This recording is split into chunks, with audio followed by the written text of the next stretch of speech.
I bought some black winter pickups for my cheap 8-string, expecting it to sound clearer and heavier. The only thing that changed was the clean sound, by like 5%. Almost $300 down the drain. I was so upset and in disbelief that I'm still justifying to myself at night. Yeah, that's pride fucking with you.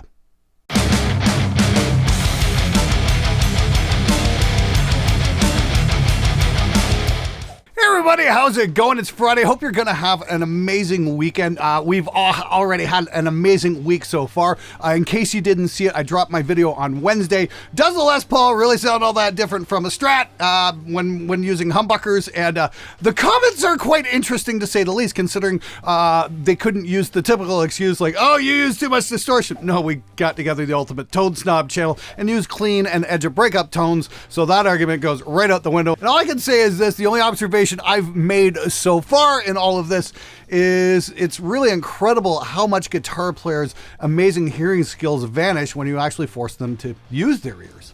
Anyway, more on that next week. We're going to have a great big reveal video about what all that means with a heavy emphasis on the moron bit. Anyway, let's get to your comments and questions right now. I think something I regret dropping a lot of money on is amplifiers. They sounded great in real life, but it's just so much easier to use a multi-effects or plugin to get a good sounding mix. I love my amps, but at the same time, they are too loud to play most of the time and a bitch to record. Also, I have a 1980s Sun concert lead that sounds better than most tube amps. Last thing for the audience, I didn't buy that Harley Benton V, but get a Kramer Night V for an affordable V. It's the best. Do you guys actually fucking read this out loud before you type it? Do you know how hard it is to say this shit out loud sometimes? I think it was Harrison Ford who said this to George Lucas. You can write this shit, but you sure can't say it. Last thing for the audience, don't buy that Harley Benton V. Get a Kramer Night V for an affordable V.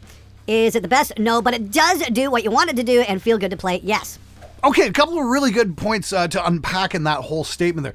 First thing about the V, interesting suggestion. I'm going to try looking that up. Yeah, I was really disappointed with the Harley Benton Black V with the actives and whatnot. Definitely needed a lot of work. I was really disappointed with it. Especially, since it carried the same brand name as this guitar, the Harley Benton Goto. Obviously, they came out of different factories because wherever they had this one made, I hope they make more of their guitars there because this thing's absolutely stellar at $269. This is fast becoming one of my favorites. It's just amazing. But thanks so much for the suggestion on the Night V. I think that's going to be worth checking out. Maybe on a future episode, I'm going to make a note of that and see if I can dig one up and put it on here. Once again, if you guys have suggestions for cheap but awesome guitars, I want to hear from you. Please leave a comment below. Let me know what you think is great. And, I'm talking like under $500 guitars. Let's see if we can do a roundup this fall, and maybe I can make some recommendations to you guys about what I think is cool and where you're going to get the most value for your money. Because clearly, the far more expensive guitars don't really have a sonic advantage. That's for sure. Now, about the thing about amps, I tend to agree with you there. I mean, like for the longest time, we all struggled with how to record guitar amps. I mean, like, how many of you guys have ever mic'd up your amp and then went to listen to the playback and go, well, this doesn't sound like what I heard in the room. I'll say it's happened to me. I'm going to guess it's happened to most of you guys as well, too. Yeah, the modern amp sims, the software-based ones even, are just spectacular these days. We've got so many great options. I've got a new one coming out from Blob Audio I'm going to be taking a look at in a week or two as well that really fits the bill and has that whole, hey, this sounds great right out of the box, so I can just record this. It's most certainly far easier to use some of the awesome amp sims these days than it is to mic an amp. For me, it took me about a decade to learn how to do that correctly. And I'm guessing most of you guys just want to record something that sounds good. Glenn, the thing about this channel is now it makes me respect some artists a lot less. The ones that drone on about tone wood and special tubes. I used to think they were infallible gods with knowledge of a secret sauce, but now I think they're just dumbasses who happen to be able to play guitar pretty well. Cough, cough, John Mayer, cough, cough. One of these times you really should point out where there really is a massive difference in pickups. Wax potted versus non-wax potted. Those are night and day differences, albeit they affect feedback, muting, and other playability factors far more than tone, but it is a big deal. Oh, hey, dude, I have never, ever once debated that point. I mean, I've mentioned it on the show numerous times. I bought a Jackson Performer back in 1995 that would feedback like crazy because I'm guessing it had unwaxed pickups. And we swapped those out for some EMGs that immediately cleared the issue up. And that's one thing I've kept saying over and over and over again. If your pickups are feeding back, yes, replace them with ones that aren't going to howl and squeal. Sure, no problem whatsoever. But when pickup manufacturers claim that they have a certain tonal advantage of others, like, this one's going to be more bass, more treble and whatnot, and then it's going to translate into something you can actually hear coming out of your amp, I'm calling bullshit on that, and I think I'm doing a pretty good job of stomping that myth into the ground. I remember watching a video of Slash showing off his guitars, and there's one he says he never plays because it has an ebony fretboard, so that's what makes the tone too bright. Lol. Even pros are not immune to tone bullshit. And the thing is, acoustically, he's probably right on the money about that. Maybe it just feels a little bit too bright to him sitting in the lap, and I'm not going to disparage that. That's absolutely true. But, you put it through an amp, and all those differences, all those massive differences come down to about, that wide, something like that. So, maybe he might want to take another look at that guitar when it comes to recording. Maybe he'll like the feel of that guitar a little bit better. Maybe that guitar might actually be kind of comfortable and kind of awesome to play. But then again, that would require a guitar player using his ears. We all know how often that actually happens. Thanks for what you do here, Glenn. Because of your channel, you inspired me to place more importance on speaker cabs and other aspects of the signal than I was underappreciating. It's really helped me elevate my recording quality and zone in on the aspects of the chain I want to change to get a desired sound. I still buy and swap pickups because they affect the feel for me in the room, and I feel good about my playing on a psychological level that I'll play better. Whatever helps. Well, aside from practicing, because everybody knows practice and fundamental, sorry for the talentless. Well, there you go. And that's another thing. I'll say this for the reveal video. Christian had a good point when he was playing the 4 different guitars. He said, he definitely had to play the guitar differently for each one. That just goes to show that yes, certain pickups have variances in output, and to get the desired sound, you might have to play the instrument a little bit differently.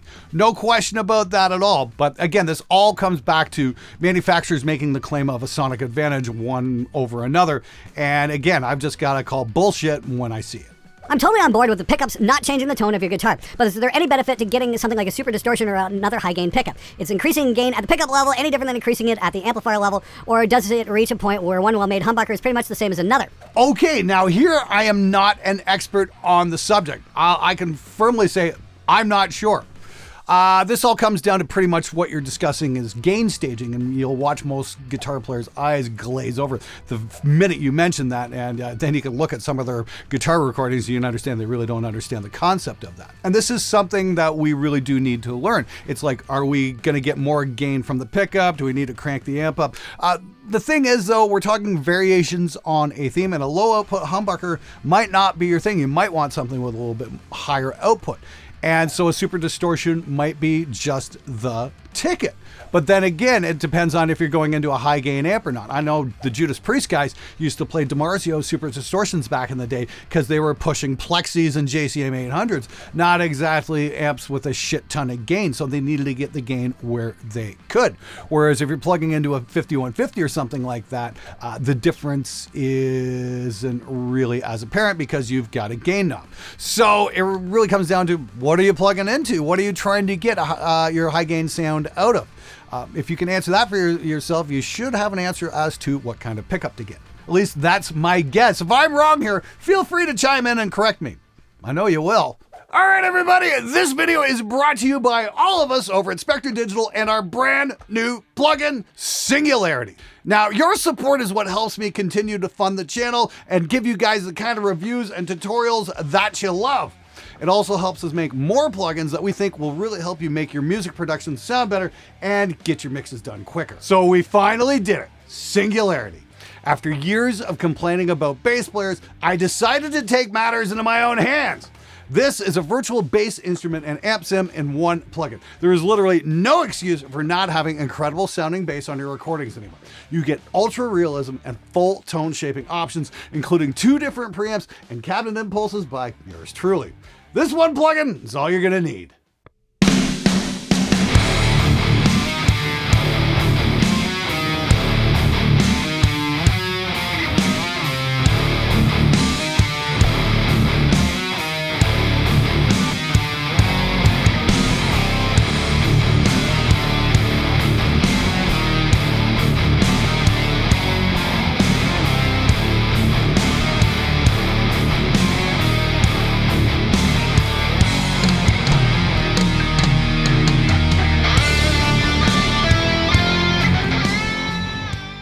Guitar players, you finally won't need to re-record the bass parts anymore.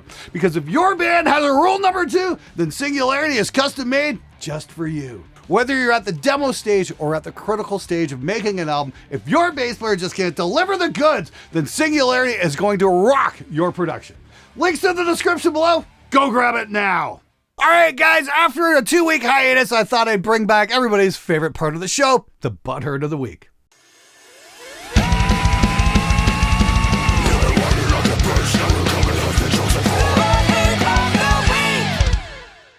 Looking forward to the day when we see a top-tier guitarist go on tour with a massive stack of Harley Benton cabinets. Oh, Andrew's a little upset that I recommended the Harley Benton cabinet. Here's the thing, Andrew. I don't know where you've been, what rock you've been living under, but most touring bands these days aren't even bringing any cabinets up on stage. The technology's come so far that they don't need to transport all that shit with them. Hell, I just saw Megadeth at Budokan with Marty Friedman guesting on stage. That was a real fun show. I want to give a great big thanks to everybody in the Megadeth organization for the invitation. Thank you so very much. That was a concert I will never forget. It was a brilliant show, and it was so cool to see Marty up on stage after so many years. That was really, really cool. And I'm ever so grateful to have been invited. So thanks again. But the point I want to mention was I think Megadeth was just going straight into quad cortexes for that gig.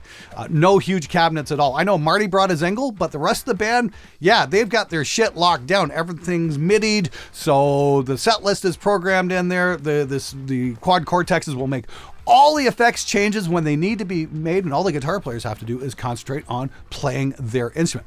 That's where we're at right now. So will we see any massive Harley Benton stacks on stage? Probably not. You know why? Because we don't fucking need them on stage anymore! Duh. Even Inve says what you hear in the room is meaningless. It's what goes through the microphone. He was saying that on his recent Rick Beato interview. Most people wouldn't discredit this just because it's Inve, though. Yeah, I would tend to agree with Inve. You know, I did get to see him, and he sounded great from about 6 city blocks away. But he's absolutely right. That massive wall of Marshall sound he gets at the live show doesn't really become apparent on a recording, that's for sure, because you're just going through a tiny little microphone. And unfortunately, for guitar players, it takes a long time to learn that that's the important part, not what you're hearing in the room. My biggest waste of money was my tech converters for $700 a piece. Did just about nothing to my sound. Well, yeah, you know, that's the thing about converters. I mean, like, the modern converters, especially even the cheap ones, are fucking great. I mean, I got the brand new Scarlett 2i2 Mark III. Gonna be checking this out on the show very soon. For anybody who might be interested, there's definitely an episode you're not gonna want to miss. But I'm gonna take a guess that the converters, even in this thing, are pretty damn amazing. And that's the thing. When you start getting into high-end converters, you know, you're talking about differences in distortion and noise floor, you know, like 0.002% or something insane like that. Yes, they have better specs, but is it actually audible? Probably not. If you're seriously considering a converter upgrade, please don't think you're going to get some magic improvement in your sound. It just doesn't work that way. If you're getting new converters for more I/O, so you can add maybe some more outboard gear and start mixing kind of a hybrid system, that would be the correct reason to upgrade your converters. More analog I/O. Otherwise, the converters you have are probably absolutely fine. Wonder how an economist would view the guitar and synth market. What the fanboys and headstock fetishists call ripping off legacy brands might be what an economist calls sound opposition to cartel forming and abuse of monopolies. There's a reason why patents expire, and there's a reason why we regulate markets. I, for one, would be thrilled if those headstock brands would just be a little bit more honest in their advertising and stop with this tonewood nonsense, at least as far as solid body electrics go. Hi Glenn, in the 2010s there was a bit of a resurgence of ribbon mics and I saw Royers being used on guitar cabs before I saw them more for acoustic instruments. But they still felt like delicate things. Do you feel that there's still use for them in metal recording or some speakers benefit in being recorded with ribbon mics? Thanks. I've tried a couple of Royers. They're a little bit woolly sounding for metal guitars. I know a lot of rock guys like them. That's cool. But when you get into the super high gain stuff, personally, I've stumbled across the greatest mic ever for metal guitar, and I'm going to be doing a dedicated video on that. So please hit that freaking subscribe button. Make sure you get reminded when that comes out, because that's something you're not going to want to miss. That being said, I was just at AES and I was talking with Cloud, and they're doing some new ribbons as well, and they're using like the old RCA machines to do them, but they're much more robust, and apparently you can put them in front of a fully blasting guitar amp and you're going to like the results. I'm definitely going to want to check that out. I want to hear what kind of results we can get. I'm very curious because I always love checking out new mics and new sounds instead of the standard, 57 vintage 30 thing that everybody's been doing to death. I've got a video on that phenomenon coming up real soon as well. Haven't figured out the title yet, but all I can say is it's going to be about 5 speakers for metal that aren't Celestion. I think you guys are definitely not going to want to miss that one. There's a huge world of tone out there that needs to be discovered. All you got to do is start asking the right questions. Believe it or not, I think you would believe it took me 15 years to finally bought a proper 4x12 cab and stop using whatever shitty combo speaker to plug my amps in. I've never been happier with my sound. No matter the amp, no matter the overdrive I use, I now have around 15 pedals, 2 amps, and a couple of pickup kits to sell, and that's the price of stability, I guess. Thanks for proving me I was dumb. We sometimes need it. It's not about proving it or I was right and you were wrong. The whole point of the show is to help you record your guitar better. And usually that means a speaker upgrade.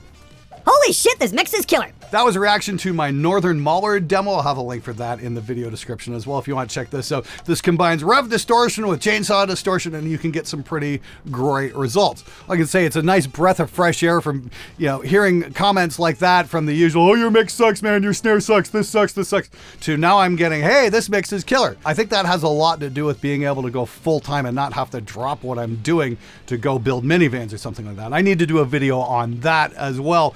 And just how my mixing and how my approach to mixing has changed over the years, especially, say, in the last 3 or 4 since I went full-time with YouTube. And I have you guys to thank for that, so believe me, I am eternally grateful for that. Thank you, everyone, even the guys who hate my guts. Thank you so much for watching the show. Glenn! How dare you tell guitarists you're not here to make them happy about their pickup choices? As long as the guitar has copper made by fairies, pulled pieces made out of unobtainium, and the laws of magnetism altered to suit those who bend pieces of wire over a plank of wood, screw the recording!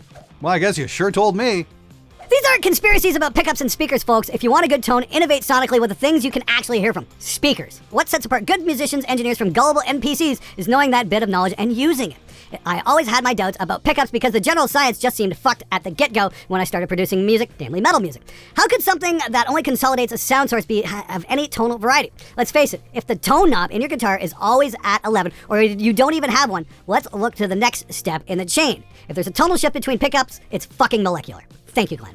All I'm trying to do is save people money and hopefully help them invest in the things that are going to get them better results. That's my sole motivation here.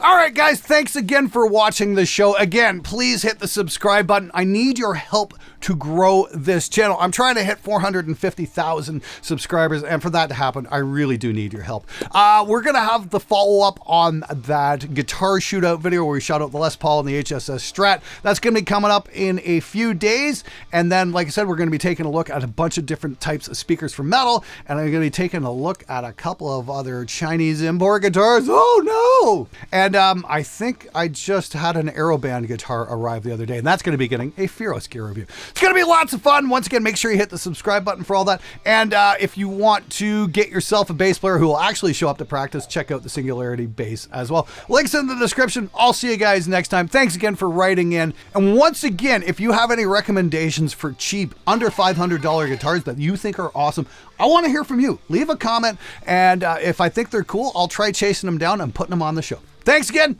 You guys have an amazing weekend. And don't forget, be excellent to each other. Today's episode of Spectre Sound is brought to you by the words obfuscation and marketing. But it does get on